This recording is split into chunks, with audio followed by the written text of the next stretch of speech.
L'annuncio è un annuncio non veritiero perché so che il cuoco va in pensione col 1° maggio, ma hanno già trovato il sostituto. Non è questione di perpetua o altro, è questione di cuoco che va in pensione, è tutto lì.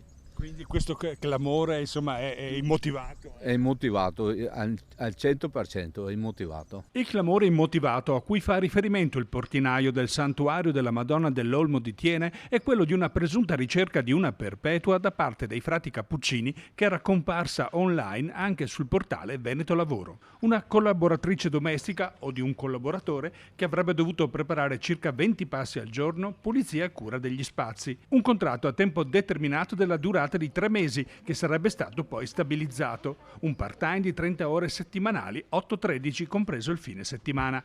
Numerose le richieste di informazioni che hanno sorpreso i frati ignari dell'accaduto e che non intendono oggi commentare. Tutte le porte del convento sono rimaste chiuse. Evidente l'imbarazzo per il clamore suscitato e non voluto. Secondo me è una goliardata dove tutti quanti si sono messi dentro per fare spettacolo più che altro.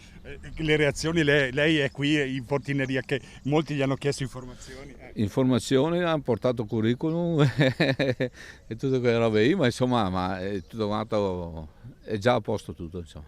Quindi quante persone perpetue si sono presentate?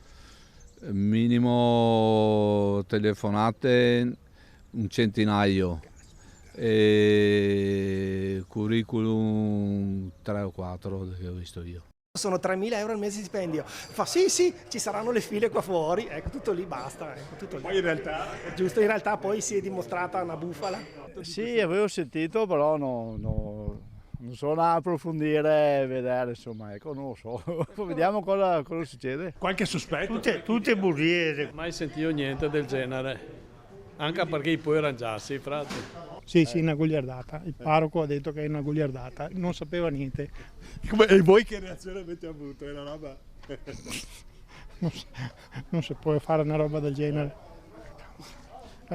Mettere in mezzo il convento così.